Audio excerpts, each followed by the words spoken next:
What's going on, everybody? Welcome to the Filsinger Games Character Spotlight with Mike and Brock. I'm Mike. And I'm Brock. And today we will be finishing up Invasion 2088 with Bishop Hell and Spike in our 21st episode. The big two. Yep. Love both these guys. Oh. We also have a topic for tonight, if you want to talk about that. Yeah, it's following the official storylines, the pros and the cons of them. One of the pros is you don't do something stupid and team up Comrade Terror and Dreadnought. Yeah. And get made fun of for 20 years. But yeah. So who would you like to start off with on these two? Let's go Bishop Hell. Or Bishop Heck, as we called him in our house for a while. Got my handy dandy little info card. I had him come in at 6'2", 235 pounds. Let me pull up his official listing here. 6 foot, 248. Very close. Everybody's right around that 250 mark, I'm noticing. I'm sure Spike's going to be a lot bigger when we get to him, but yeah. I'm in 2105, and Bishop Hell is still wrestling for me. Okay. He just made it back up to the GWF. He's been in the middle promotion for years. He hasn't been able to crack, crap coming up. But in this past year, he won the NGA world title twice. It's his first world title win. Cool. But he's held 3 Intergalaxian tags for me, all with Mad Jester. What was their team name? I called them Mad as Hell. I think Tom called them Above the Law. Yes. That's it. I like Mad as Hell better. I remember I even had Kevin Butcher tell me, he goes, that name was so much better. And there was a story I told once upon a time about going over it with Tom, because he used to bounce ideas off me and such.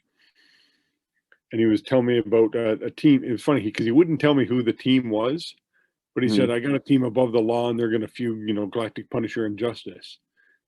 So it didn't take me much to figure out who it was. And I'm like, yeah, it's not really a good name. I said, because what if you keep them as a tag team, but then they don't feud Galactic Punisher and Justice the year after? So their name no longer fits that. Yeah. And so, as I've said before, I used to have a habit of taking either their finishers or their names and combining them into their tag team name. So I would remember who I'm tagging with who, because I didn't I didn't follow the storylines. Yeah. So it's the only way I could remember. And so it just came up, Mad as Hell. And hey, it's such a great name. I'm looking in my cupboard here. I don't see it, but there's Tom had made out a mug to my dad that had a message about Bishop Heck on it. He autographed one of the old Filsinger Games mugs. I thought it was in this cupboard, but it must be in a different one. I was going to pull that out and show it off. Yeah, they were a pretty solid tag team. Like, they captured 3 Intergalaxian tags and 3 War Game tags combined. That's impressive. So 6 titles for those guys. And then when he got the update, Mad Jester, they went downhill. I tried to get them on the same track, and they just couldn't. Yeah. Because that first Mad Jester card was tough, but it was. And then he went on to win 6 Intergalactic singles titles. Good stuff. We used him pretty much only as a singles guy. Yeah. Because we liked him so much. He never won the main title. He was a secondary champion for had a couple reigns on that, but he never won the big one for us. Phantos was in the way. Yeah. But he's got that dual finisher, right? So the 0 and then the +4 with the DQ. Which I believe was the first, right? Yeah, the first DQ finish. Yeah. Hellfire. Shot a fireball. You can see it there on his hand. What did he do for you? You remember anything? He did very well.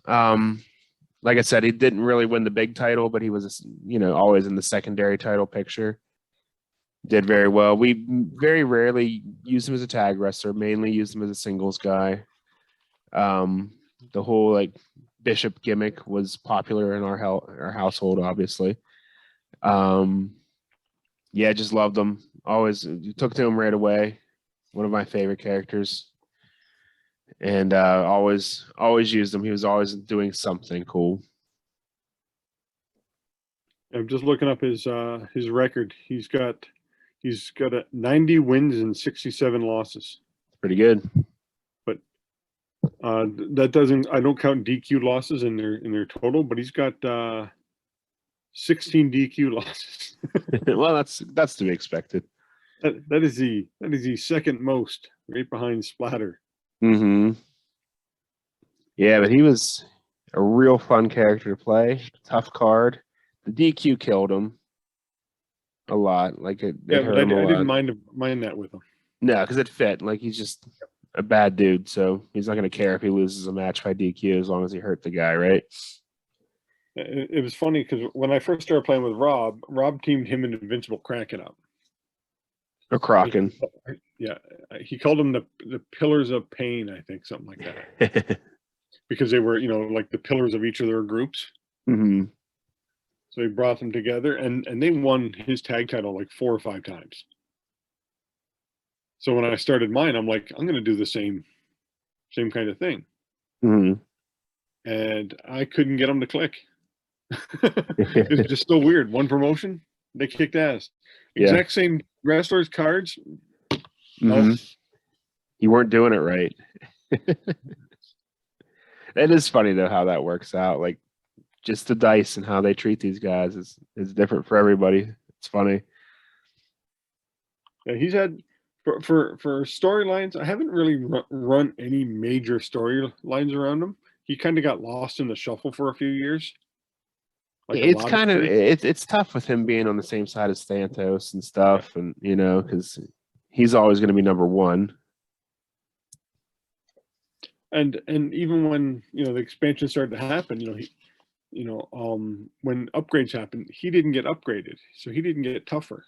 Yeah, but the competition got tougher. Like Chaos got new art, didn't he? Matador and Spike got upgraded. And so he got relegated down to the IG title. Mm-hmm. And that's why I think he did so good for me in my NGA was because, less big hitters. Yeah, and the top 40 guys are up above, so he's in the middle promotion, and he was kicking ass, and he got moved up, him and Mandrill.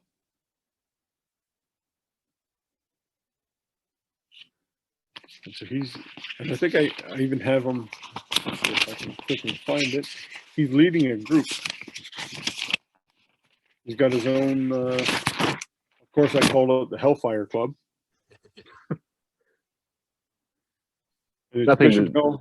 Bishop Hell, Terminus, Splatter, and Enigma. Cool. That's a fun team. Yeah. Got a variety of different characters there. Yep. And he's feuding Torrin Calum Jr. Nice. Let me pull up his page here so we can take a look at his colorful artwork.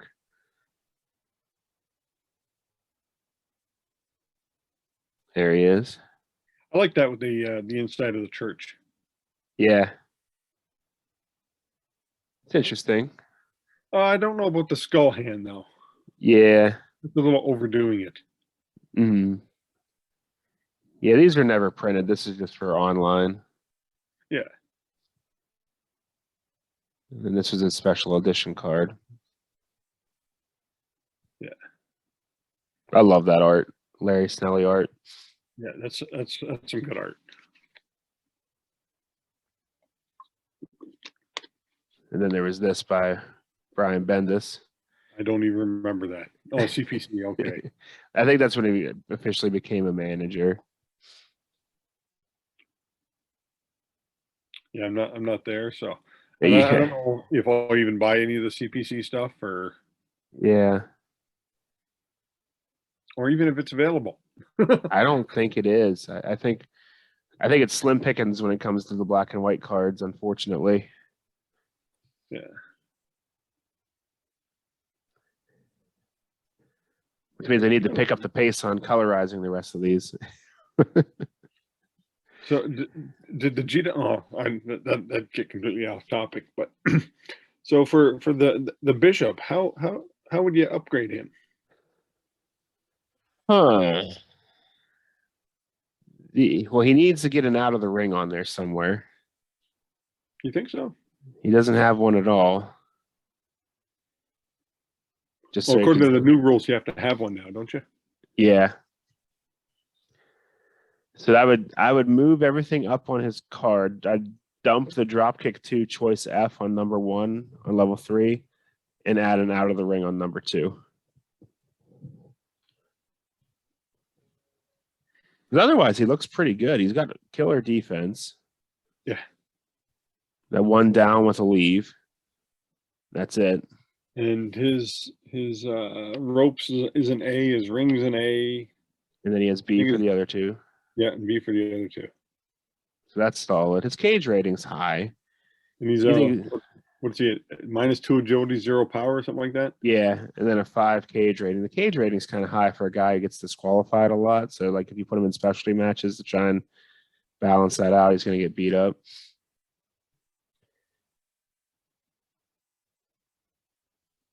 Yeah, but that the double finisher 2 was also a super rarity back then too. Mm-hmm. There's only a couple guys had it, but he was the first to have a finisher for the a +4 that would rival Thantos. Mm-hmm. But he could be disqualified for using it with a 5 DQ rating, which is average. Yeah, for me, I think just to make him more offensive minded, his level 4 move on his level 2 offense, I'd put that to a down as well. Yeah, he's got it into the ropes right now. Yeah. Yeah, because that was really the big differential then. Is if the guy was supposed to be a tough guy, then he had the 3 moves on level 2 for 3. Yeah, I think that might have cinched it for him. Mm-hmm. Either one of those 2 moves would give him a maybe a sniff at a world title. Yeah. Yeah. Yeah, the defense is fine. The defense is solid. Yeah. 3 comebacks on level 1. All hurts, and then 2 comebacks on 2. Maybe throw a tag on there on level 2. Just 1. Since he's always seemed to find himself into a tag team situation there. Yeah, he may not want to, but he does. Yeah. It's something we might have to discuss in the topic today. Yeah, in my Hellfire Club, I have it so he's just going to be the singles guy. Mm-hmm. Him and Terminus are the singles, and Splatter and Enigma are a fairly decent tag team for me. So that's a cool team. I like that, the Hellfire Club. Yeah, they're feuding the Rocket Men, which is Torin Calum Jr., Colossus, Archon, and the British Bomber. Cool. NGO action. Yep. Got to bring a little bit up. Yep. But let's slip into our the third gladiator, Spike. Check this guy out. And you add something to do with a babysitter, which just sounds bad. Check this guy out. I had him in my own Fed at 6'7", 295 pounds. All right, he's listed here at 6'5", 360 pounds. That's ridiculous. Who makes these weights up? Here he is. 6'5", 360. Yeah, I wonder if it stayed that on his color card. I'll have to look. Yeah, that's ridiculous. Like, I'm 6'5", well, 6'6", but 360 pounds is, you know, that's not, you know, you can't pack that much muscle onto that frame. He did. Look at him. Yeah. Look at those arms. He doesn't even have a neck. That's what I always found weird. His neck is long. Like, Yeah. he's got a long neck. But it's very thick. Yeah. Here's his updated artwork. Kind of like this one better. Yeah. As like before his upgrade, he captured the GWF tag with Massacre once, because I gave Brute a singles run. Huh. And I called them the Aethrin Raiders. Like the Viking Raiders. And they held on to it for 19 cards. Wow. They were a very solid tag team. Yeah, because Brute would be the weak link in that team, and then upgrade him with Spike, who's pretty awesome.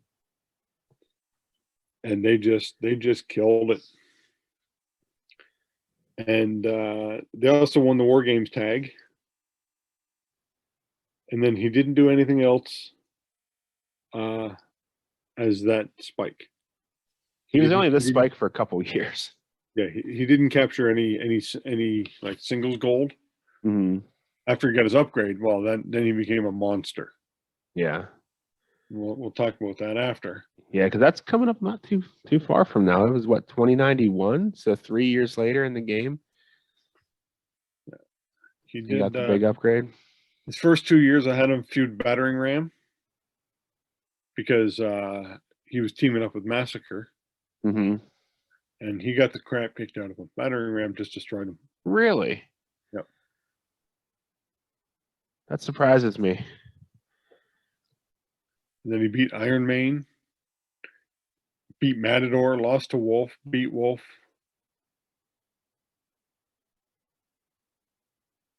And then like when anybody beats Wolf.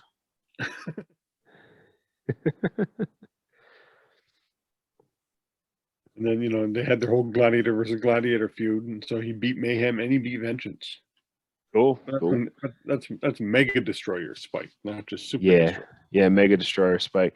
I won the Galacticon Cup with Mega Destroyer Spike. Yeah.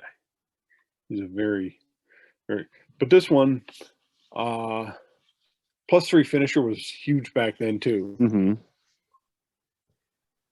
Yeah, he like you, this version of Spike didn't do a whole lot. He just was kind of like the third guy in the Gladiators. I mean, he did well. He won way more than he lost, but it wasn't until that upgrade. When he got that upgrade, man, he was he was pretty much unbeatable until Chaos came along.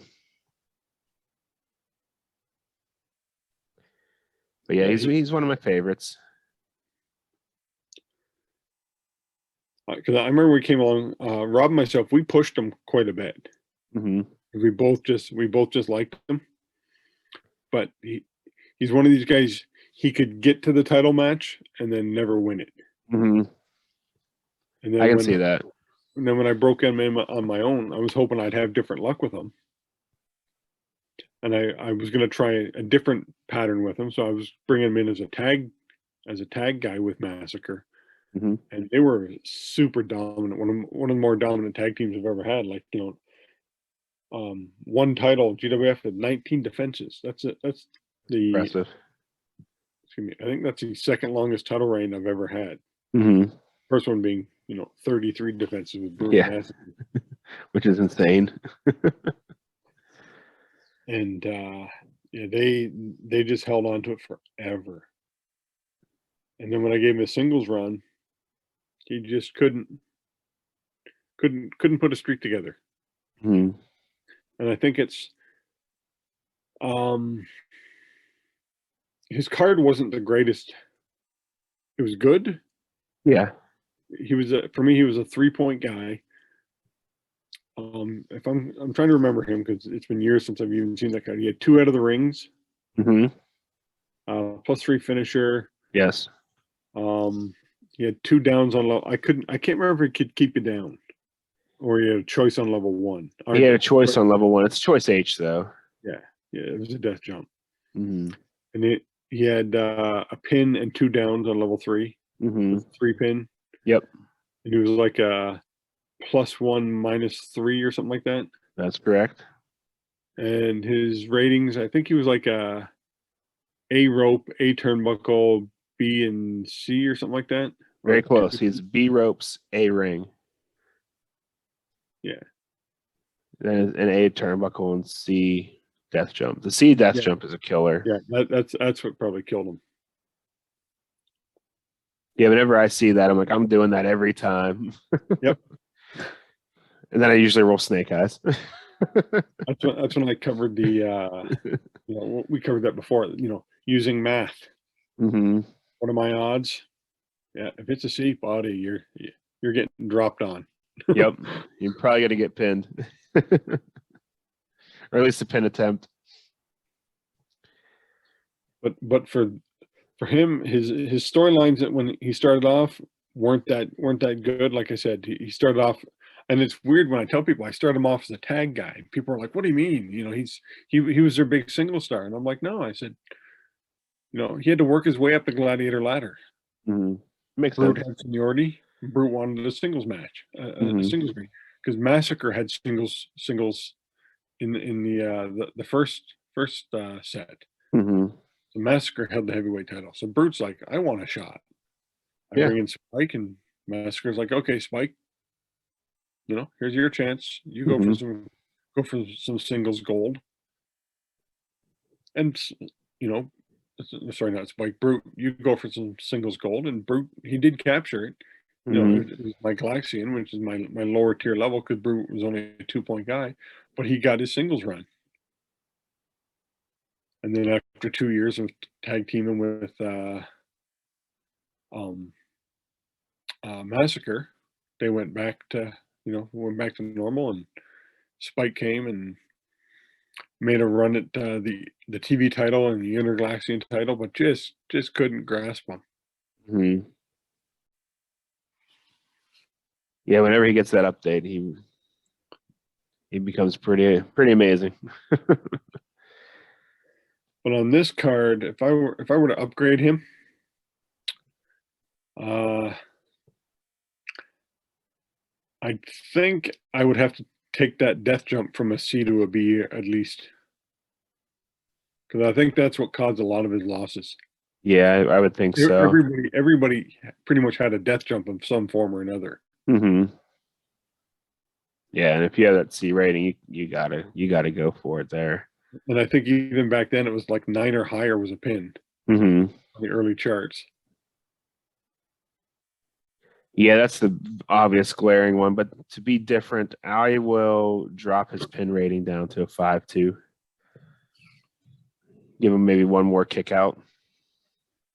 Yeah, because when you got a 30% chance to get pinned. Yeah. Yeah. Off the move. Mm-hmm. And then you face some guys that had a death jump and a choice and a finisher. Yeah. Yeah. Yeah, because if you use the current charts on some of these cards, they have double death jump. Yeah. Because choice G used to be out of the ring when these were printed back in 1987. Well, when I had choice G was still death jump. It was the very first set. First one that had out of the ring as choice G, and choice H was death jump, but choice H could be found on level 1 on Octagon, and that's huge. What do you mean Octagon's got a death jump on level 1? Jesus. Yeah, I'm surprised they would change the charts that much. I still remember. I think it was playing Tim Dalton in the very first Galacticon, and he's wrestling, and I do death jump. What? No. And Chad had the same thing. I think Chad had a first 500 set, and we were both like, what do you mean? And then Tom's like, yeah, I changed the stuff. Oh. That makes a difference. It's a slight difference. Yeah, when somebody's not doing a death jump on level 1. You should be allowed to do a death jump on level 1, but you have to subtract 6 from your roll. It's just really kind of funny. But we could hit up on our topic on following the on the official storylines, mm-hmm. on the pros and the cons. Mm-hmm. I think if you like the pros, there are some, like, some people don't, they just want to sit down and play. Yeah, they want to sim matches. Yeah, that do their own match. That's what Rob was like. He followed he followed the book. He wasn't worried about creating and his own storylines. It was all there for him in black and white. Mm-hmm. And he really liked it. Yeah, it's definitely a good place for your guidelines. So if you are having writer's block or something like that, trying to figure out what to do, you always have that to go back to, like, oh, well, these guys are supposed to fight. Let's find a way to make that work. Or let's find a way to get to that, or just go to that. You don't have to, you don't have to have a story. And in the books, like, now, it was funny when the book started off, they started off like, 8 pages. 8 pages. Very brief synopsis of each guy. Yeah. Once it got better, Tom's writing became more involved with the wrestlers. And he would start having press conferences. Yeah. And, he mixed things up and, backgrounds. And there are always throngs of people, though. Yeah. Like I still remember the first change where Pit Viper became a heel. Mm-hmm. I wanted to run a story arc of Pit Viper changing, and I was like, yeah, it already happened. It's in the book. It already happened. Yeah, Tom explained it in the book. Mm-hmm. And just becoming frustrated. No. Yeah, you can't. There's got to be something that leads to this. Yeah. Yeah, that's something, like, as I'm playing, like, I rebooted my bootleg fed on twitch.com/BrocsterBuilds, plug. And I'm having so much fun with just playing out those turns that I wrote, like, in front of an audience. Like, most of them probably have read ahead anyway and know what's coming, but it's just fun getting there, just finding the ways to do it. Yeah, see, I always liked creating my own stuff, and I think that's why I had my own ideas. I didn't even know it was called booking back then. Yeah, right. But I always just had my own way of creating. Like, I used to have my own wrestling promotion of my He-Man. Mm-hmm. I had all kinds of He-Man and it was I didn't battle He-Man. They were wrestlers. I did the same thing. Yep. It's Masters of the Universe sounds a lot like Champions of the Galaxy. and so I, even back when I was 10 years old, I was creating storylines for wrestling because I'd watch wrestling on TV. Do my own storylines. And I remember I recreated the Greg Valentine Roddy Piper dog collar match. Who'd you do that with? And I did it with He-Man and I think Clawful. And I actually used a chain that came from a bathtub, where you and the plug plugs. Yeah. And I tied them around their necks, and that's great. And that was their dog collar. Did you know that there's a line of toys where they mix WWE with Masters of the Universe? I have seen those. Yeah, they're very hard to find now, but they were all over up here. Yeah. But no one was buying them. Yeah. Bummer. I should have sent you a list. I got like the first 3 waves, and then they just became completely scarce. No, I think I can still find them. Okay. So if you want, just send me a list and I can look into it. All right. But I go to Walmart every so often looking for Lego and stuff. Mm-hmm. But we'll get back to the storylines. Okay. Here we go. We're segueing off into a Lego corner here. Mm-hmm. Mm-hmm. Yeah, don't get me started on Lego. Corner. So when you do follow the storylines, it's good because you can, you don't have to think, you can just play. Right. It's all written out. And a lot of people, I'd say more people follow the storylines and then don't. I think you're right on that. And so when you show up at one of the conventions, you have that in common with the people. Mm-hmm. Like, oh yeah, this guy did this guy did this. Yeah. They might veer, one or two wrestlers, change things up. But for the most part, they're following the stories. And storylines they're great and they're fun, but sometimes because the game editions come out once a year, like people like us who are constantly trying to catch up, this doesn't affect as much. But I think if you're one of those guys who are caught up, you almost have to make up your own storylines, or else it's going to get stale. Because fighting the same guys against each other for an entire year. Well, there's 2 sets a year, isn't there? No, they're back down to 1.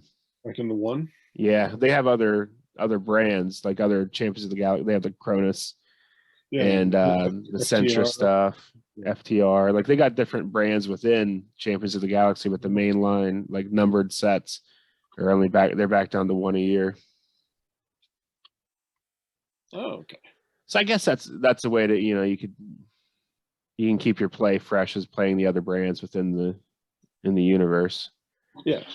There's plenty of options. There's actually a lot of options right now, which is kind of cool. See, I think for me, I followed the stories, the first 24 because just there. Yeah. And then, as soon as number 2 came along, the first invasion, which we're just finishing up on, you could see right away, I started mixing the storylines. Spike is a tag team guy.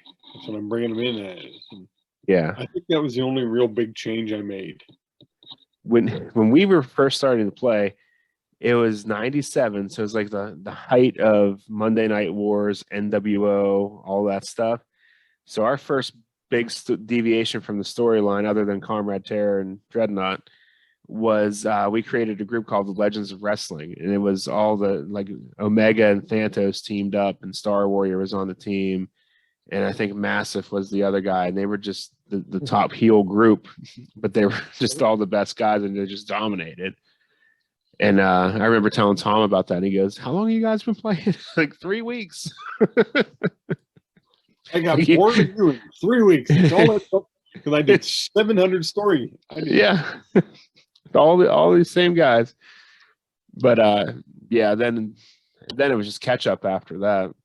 But that's we played the hell out of that first 24 set in that 3-week period. It was an insane amount of play that we had. When Rob and myself first got the game, he ordered it because it was his turn to buy a game. For any of the people who don't know or haven't seen or heard anything, I play a game with my best friend. We've been best friends since I was 12 and he was 10. And we got into games, and he bought Dungeons and Dragons. I'm like, okay, we're playing that. And then he's like, okay, another game. He's like, okay, I bought BattleTech. And then he bought a game. Then I bought a game. And I can't remember what he bought. And then, he bought Marvel's, a Marvel board game.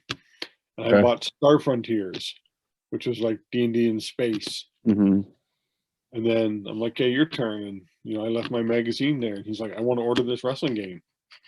Okay, order it. And as soon as we got it, all other games went on the back burner. Yeah. That's exactly what happened with us too, because I was doing the IWA, the Imaginary Wrestling Association, the play-by-mail one. Yeah, you have to figure out the math. It's fun. I guess it's still going. Jeff Manning said it's still going today. He still plays. But I had fun with that. But it was just a money pit. Like you had to pay $1 per match in '97. So I'm 13, 14 years old at the time, and I'm putting all my money into 5 matches on IWA. But I cut some mean promos that would get people to book me, to pay to fight me though, which was nice. but I was deep into that, and I was doing the eFed thing, the online wrestling feds where you role play it as a character and stuff like that, and it was so biased and annoying and all that. But I was big into that, and then as soon as I got this game, I'd never touched either of those things again. Yeah. No, we started playing, and making cards after cards, and then the conventions happened and everything, and finally, I moved away because we lived in the same apartment building. So I moved away, and I'm like, I still wanted to play. I said, okay, I need bootlegs, and that's what got me into creating my own storylines. And then when I started my own Fed, and Tom sold me a bunch of, he's like, you got to stop playing with bootlegs. You need the real game. Yeah. I'll cut you a deal, and so he cut me a good deal for the first 5 sets or something like that. Yeah. I remember the Galacticon deals used to be amazing. Yep. And get me my fix. And that's when I started, I had the bug for creating my own storylines. So when I started in the GWF, I'm like, I preferred making my own storylines. Yeah. I kept some of Tom's, and when I get the books, I read the books just because I can use some of those storylines, or I'll use them for other people. Now, some of the storylines I don't like. Like, I don't like the, traveling to a different dimension because suddenly, like the super sci-fi stuff. Wrestling is banned across an entire universe. Yeah. Galaxy. Why? I don't know. War is still cool, but you guys can't wrestle anymore. What? That just never made sense to me. Yeah. And the whole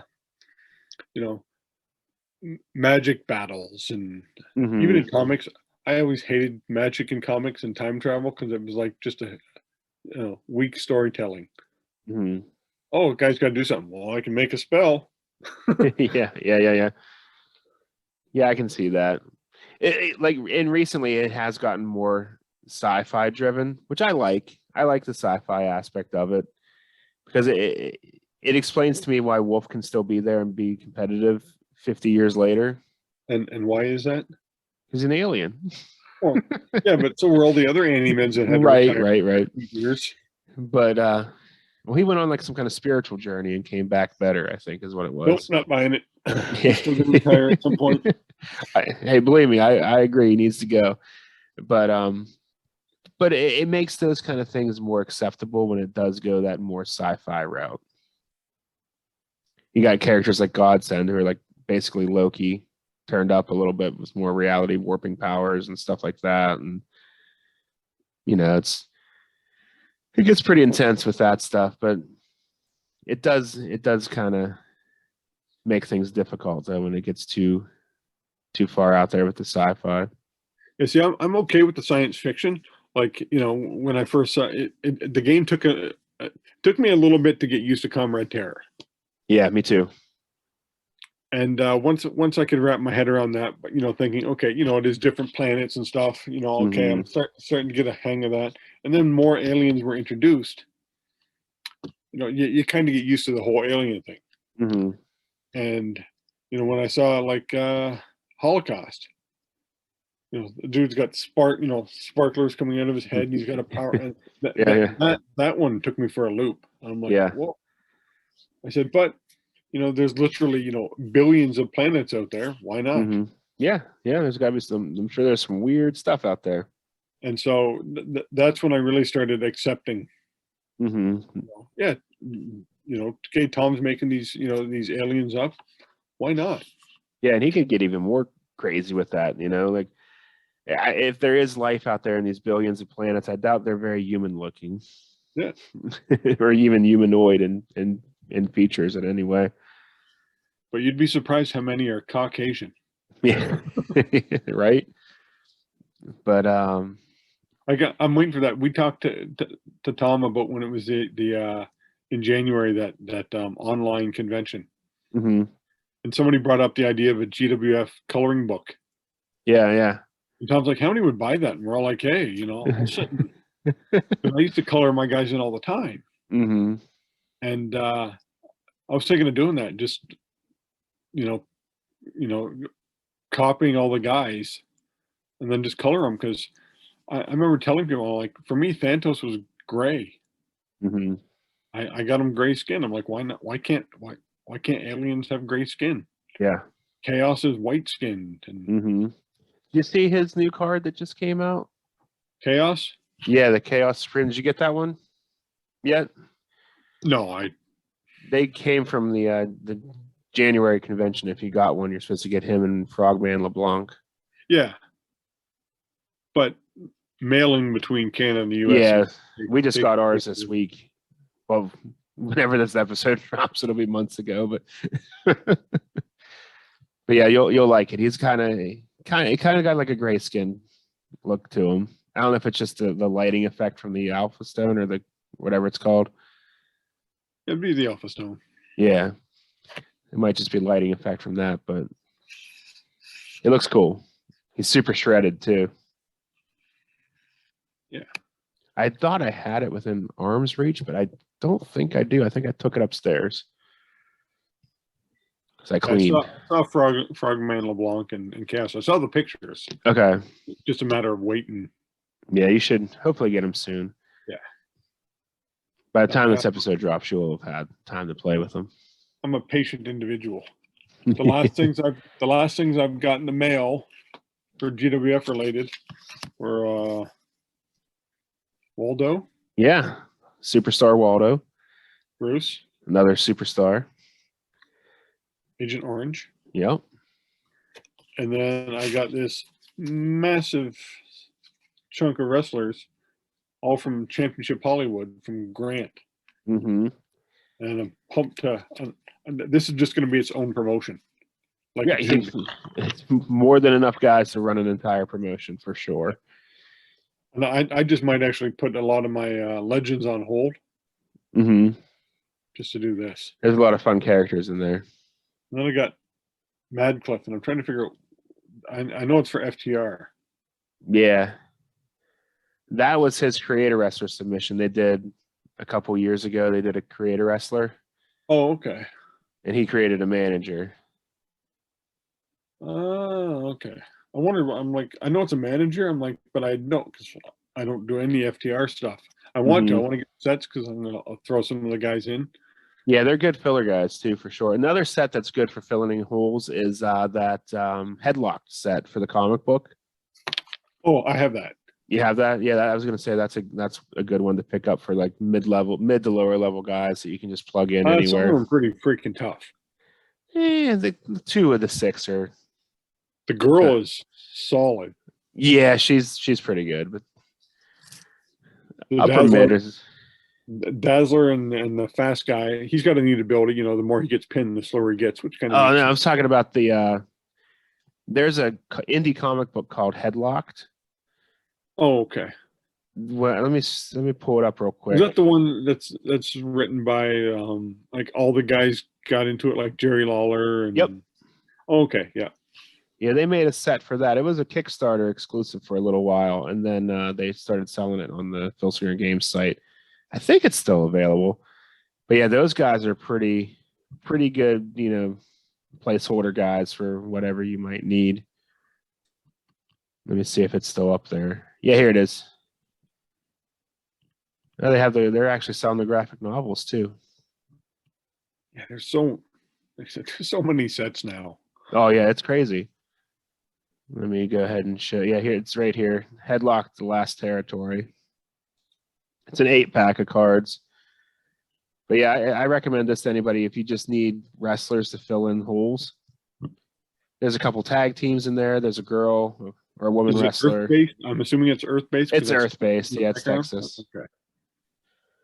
This is like the John Cena type guy. I forget his name, but he's like a guy who could have made it to the big time but didn't. He stayed in this territory that's like a feeder system to the big Fed in that world. So he's Austin Idol. Yeah, pretty much. But the comics are good too. Like they're worth checking out. Anyway, Okay. we're veering off topic, but yeah, if you need wrestlers, officially Filsinger Games produced wrestlers to fill in some holes, I recommend that set greatly. Yeah, like I said, I'll start picking up some of the FTR stuff. Mhm. With this whole pandemic thing, I have been wrestling more and more. I've started my women promotion up. Nice. I had a card just, and it shocked me because I had a bunch of upsets, like Sniper pinned Amazonia. Yeah.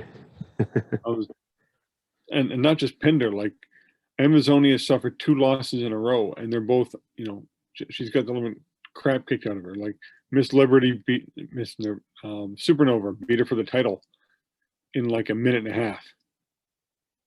Just got her down and just thump, thump, thump. Amazonia never got a single move in offense. Then her first match, back to get back on track is against Sniper, and she gets the living crap kicked out of her by Sniper. And I'm like, oh, this isn't sitting too well with her. And Yeah, sometimes you're forced to deviate from the script whenever things like that happen. yeah, but you really can't do much. Somebody's, you just make her angrier. Yeah, right. And my tag champs of Anaxis and Cassandra, Mm-hmm. they've been went against I call them the big and the beautiful, and it's Rhea from the blue cards, Mm-hmm. and Annabelle, Nice. and they're just they're just a big tag team, but they do quite well. And they've been fighting for the title, but they keep losing by DQ or winning by DQ because the Anaxis and Cassandra keep getting disqualified. So Yeah. that's building up for a story arc, even though they're not feuding. Mm. It's working out quite well because they keep winning their title matches by DQ, and I'm like, hey, this is actually getting pretty interesting.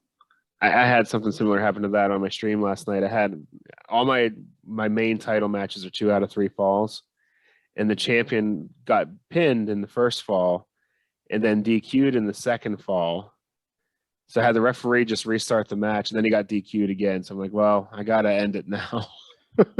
so he retained the title by DQ. So I'm gonna that creates a storyline there then, where he now like, all right, either the title changes by DQ or it's 1 fall to the finish, no DQ, whatever. Something has to change. It's such a whole crappy way to retain a title, especially the 2 out of 3 falls. I'd have my women wrestle like 1 match per card type thing. Mm-hmm. And then I started to get enough of them. I'm like, yep, so they just wrestle now strictly in their own promotion. That way I don't got to worry about doing any, intergender matches or male, female. God knows it would suck. Sorry, Sam Fain, but it's something never going to happen. I do it because I look at the sci-fi aspect of it. Yeah. Oh, well, you have people like that. Like, you have your Purple She-Hulk and Diceman. Mm-hmm. And, that's perfectly fine. Yeah. But I'm talking about, modern day stuff. Right. I can't see, Miss Liberty going against Chaos and beating him. Nope. Mm-hmm. Wouldn't even happen. Yep.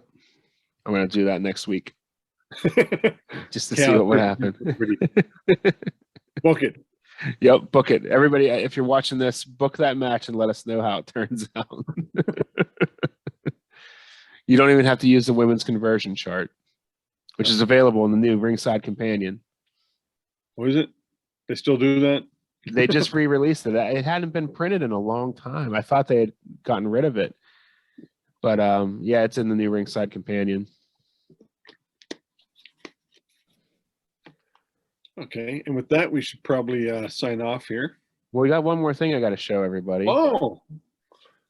This just dropped. I mean, it's going to be old news by the time the episode makes it to the air. But look at this. Officially announced today. You're going to Cronus? Yep. That's pretty cool. Congrats on that. Thanks. It's about time you got a color upgrade, I think. Yeah, when I was, putting this card together with Rob, Mm-hmm. he showed me this artwork, and I'm like, You know, the only thing wrong with this this card is I'm not left-handed. Sure, I look that muscular under this shirt. Yep, I believe it. But I'm not left-handed. Yeah, that's cool. Congrats on that. You were the first real life person to have a Champions of the Galaxy card, correct? That is correct. 3 wrestlers were released. Me, Bundy, and Valentine. Mm-hmm. Way back. I was wrestling in the RWA, and I knew, talking to Tom over here, you know, that Johnny Valentine was his favorite wrestler growing up. And I said, hey, Greg's going to be on a card. Do you want to come up? So he brought Alex up. Mm-hmm. And that's when I introduced him to Greg. And, you know, he's like, yeah, I'm going to sign him to the game. And just before that, you know, that's when I had met Bundy. Mm-hmm. And so, you know, that's when Tom got the idea. I'm going to start putting real life wrestlers into the game. And Bundy already played, right? Yeah, Bundy had started playing because he did, instead of going partying, you know, with all the guys after shows, he'd just go back to his hotel room. Mm-hmm. I worked a lot of shows with Bundy over the years. Yeah. He'd just go back to his hotel room and play Stratomatic baseball. Mm-hmm. And then when he learned of this became his new favorite game to travel with. It is an easy game to travel with because you just need 2 dice, the charts, and whatever cards you want to use. Yep.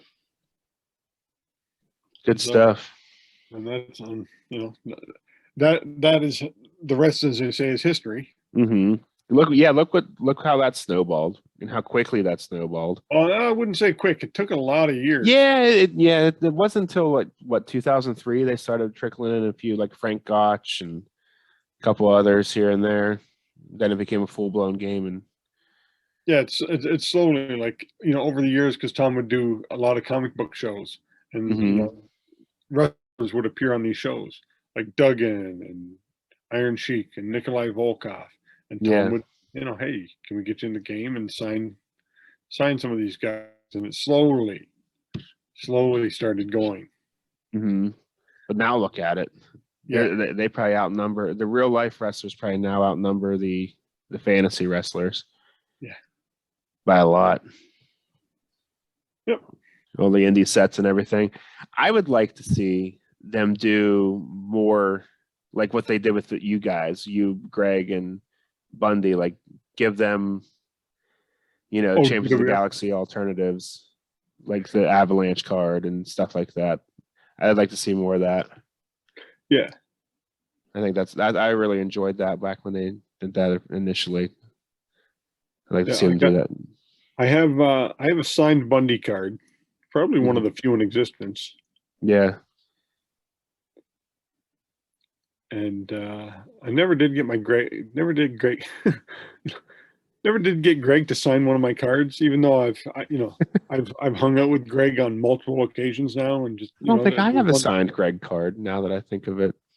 I have back whenever the Filsinger Games website launched the online store. Whoever was the first person to place an order won an autographed 8x10 of King Kong Bundy standing on Hulk Hogan, and that was me.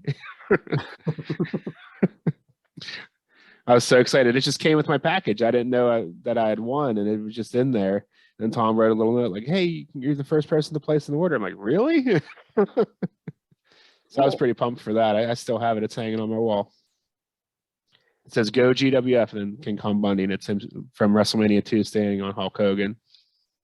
Yeah, see, the story with Bundy is I never would get wrestlers to sign stuff because, you know, you're always called a mark then. You're sucking up. Yeah, I was going to say that.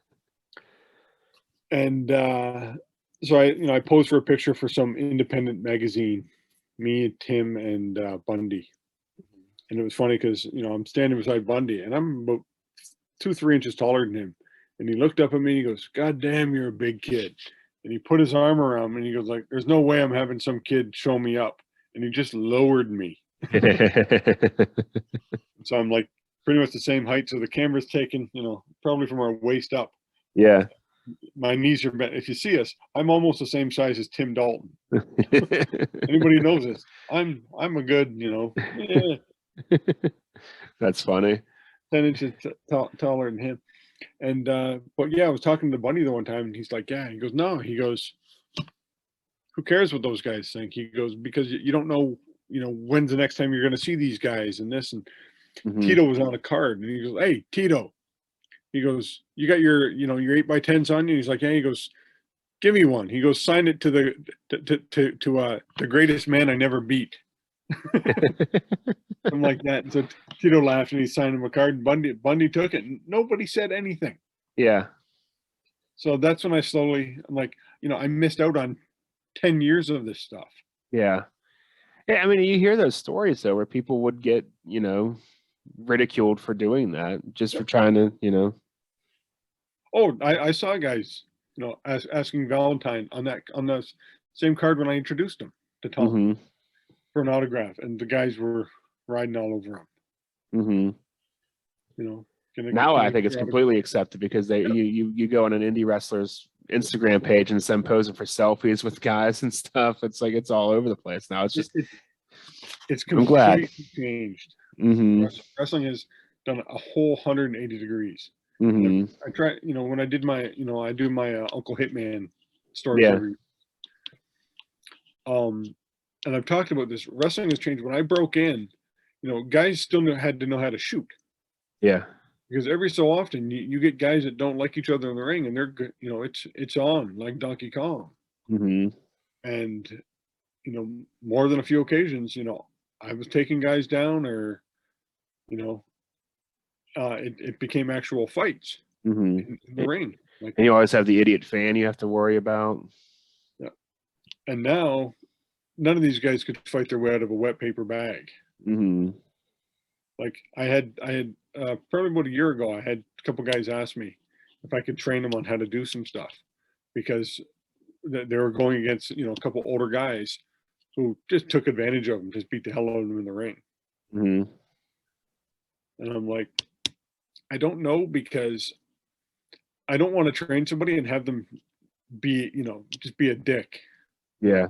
They got some newfound knowledge, and then they start bullying people. Right. As I learned years ago from Joey Legend, when he said, he goes, yeah, your opponents are always going to get younger than you. True. I'm like, yeah. So, a few things smartened me up along the way, and that was one of them. I'm like, yeah, I'm getting older, and they're yeah. they just keep coming along. Yep. Good advice. Yep. All right. Now I think we could probably wrap things up. Just wanted to share that. Shout outs. Yeah, the shout outs. Got all kinds of people. They're all listed below if I forget you in the little description here, but they are. Click on that little green or gray arrow, and they all come up. They're all listed here. Right below us. Yeah. But yeah, we have the official Filsinger Games podcast, Roll Up, the Legends team on their Uncharted Territory podcast, Lee Lawnpre's Dizzy Dice, the GWF fan cast from Grant. And then on YouTube, we have GWF Promoter, also from Grant. We have us on YouTube. We have Dave Little's YouTube fed. And under further review, boom goes the dynamite. Also on YouTube. And then we have a couple of Twitch channels listed below as well. And I think that's pretty much everybody, isn't it? Yeah. And if I missed you, it's probably listed below. And if we're not including you, it's because we don't know you're doing stuff. So let us know, and we will include a link to your stuff as well. And we're, as of this broadcast, or filming, or whatever they call this, whatever your young kids call it, we're up to now 56 subscribers. That's pretty cool. Started off at, I think, 24. So we more cool. than double. Very cool. All that quality content there. Our first episode is now up to 109 viewers. Wow. The others are slowly creeping up. I don't know why that one is the big jump. Yeah, well, it's been out there longer. Yeah. But Yeah, it's And, good stuff. it is. And when this finally drops, I will have. I bought a new. I bought the Fang Fighter for Lego. So I'll be Ooh, doing my bag a day there you go. on my Facebook page. I got a few sets in the mail this past week. The Bricklink Designer Program. They're a bunch of crowdfunded sets. It's a castle in the woods, a fishing boat, and a cockapoo. That's a bird. Cockapoo? Cockapoo? Yes. There's a cockatoo. No, There's a cockapoo. yeah, cockatoo and a cockapoo is a dog. Sorry. Yeah. I got confused there. Cockapoo. It's a green bird. He has a little top hat. But I anyway. went to the Lego store in my area and it's closed. Really? Yeah, it closed down at the 1st of February. I was like, oh, I drove all the way there. I drove like 25 minutes to get there, get to the mall, and I'm like, it's gone. That's sad.